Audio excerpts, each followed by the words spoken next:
want to get together and start here. Day 2 and the start of Ideo's unique brand of brainstorming.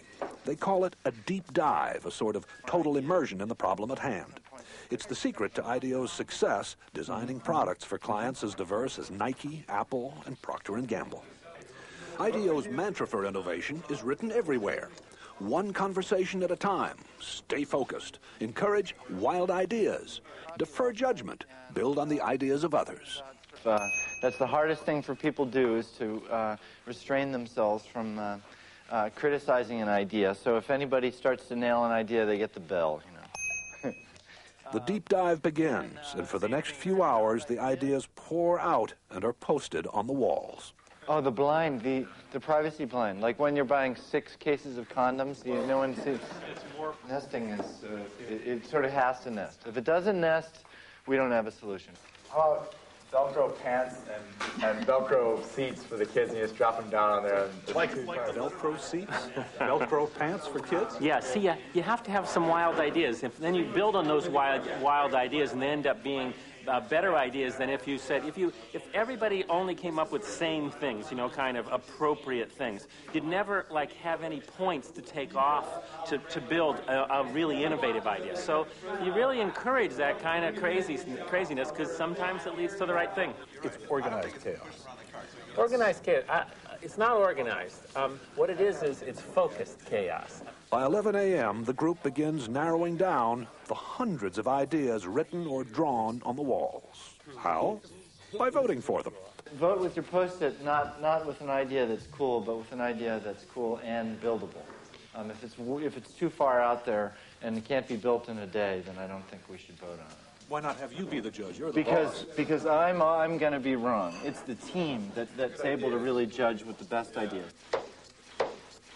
Otherwise, ideas wouldn't come out? That's right. Enlightened trial and error succeeds over the planning of lone genius. Enlightened trial and error succeeds over the planning of the lone genius. If anything sums up Ideo's approach, that is it. That and the focused chaos that seems to go with it. I take a point of view. I call it the sport utility vehicle cart. It is noon. Worried that the team is drifting, what can only be called a group of self-appointed adults under Dave Kelly holds an informal side session. We don't want to tell them what to build, or else we take away the benefit of the whole thing, right? What needs should they optimize their solution to? Yes. The purpose is to refocus the deep dive. Maybe we arbitrarily say we could do 5 teams. 4 or 5 teams. 4 or 5 teams, and we give each team a need area. Hey, can we grab everybody over to the wall here? There has to be a command decision. It becomes very autocratic in a very short period of time in defining what things people are going to work on. Like it or not, the team is told it will split into groups to build mock-ups, covering 4 areas of concern that have been identified. Shopping, safety, checkout, and finding what you're looking for. I noticed that toward the end of the process, the adults took over. Yeah, that's because we have no choice but to stop that cycle. I mean, there's if you don't work under time constraints, you could never get anything done, because it's a messy process and go on forever. While the team starts building prototypes, Dave Kelly takes me on a tour of the rest of Ideo. What's happening in here is that's a client meeting. That's a first client meeting. That's the first time we met with the client. So we haven't trained them yet. If we took them straight from there into a room where the music was blaring and everybody was throwing Nerf darts at each other, that would be a little hard to take. You know, so we're warming them up. But this is where the crazies live. This is where we do our work. It's different.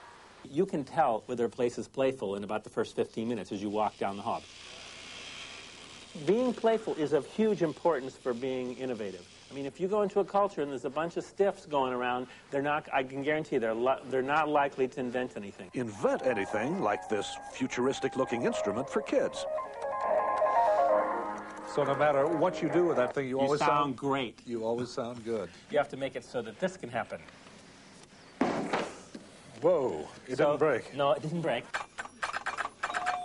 There's a whole department at Ideo devoted to toys.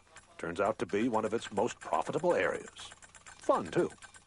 So we've got these little wings, and no matter what you do, if I get in trouble here, it's always a spiral. At Ideo, they found that fresh ideas come faster in a fun place. Not only is the furniture on wheels to suit the needs of the moment, but people are encouraged actually to build their own work areas. And they were designing this space, and they said to me, you know, we'd like to have, you know, $4,000 extra in our budget for a DC-3 wing. And I said, DC-3, you have to have that? And they said, yeah, they have to have it. So that's a DC-3 wing. Piece of a DC-3 wing, yeah. And that's just decor. That's decor. That's ambiance. You know, that says we're weird, and we're proud of it. Umbrellas on the ceiling to shade computer screens from direct sunlight. And bicycles on ropes to prevent clutter. The first guy who hung a bike up on a thing, he didn't come to me and ask me. He didn't ask some facilities person was okay. He tried it. And then, like, he waited and see if anybody complained. If nobody complained, another guy hung a bike up. And pretty soon, everybody's got their bikes up and nobody's complained, right? So it's that whole thing of trying stuff and ask forgiveness, you know, instead of asking permission, is the way people come up with new ideas. Ideo has such a reputation for innovation that client companies are increasingly asking Dave not just for new products, but also to remake their corporate cultures.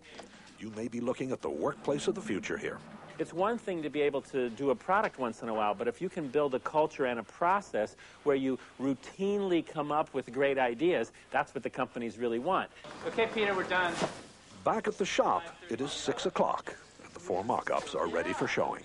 Baskets also can be, if you think you will have more volume, baskets can be put in. A modular shopping cart you pile hand baskets onto.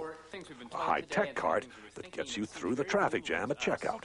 That you could mount a scanner on the shopping cart so that you as the customer, as you pull it off the shelf, would scan each item.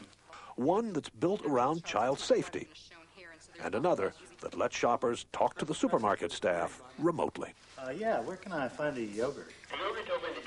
But the adults, again, decide more work needs to be done before the mock-ups can be combined into one last prototype. Why don't we have all the carts come up here for a second? I think you take a piece of each one of these ideas and kind of back it off a little bit and then put it in the, design. The design is still not there. But there's another motto at Ideo: fail often in order to succeed sooner. And some of the team will be up half the night trying to put together a design that finally does work. So I think a combination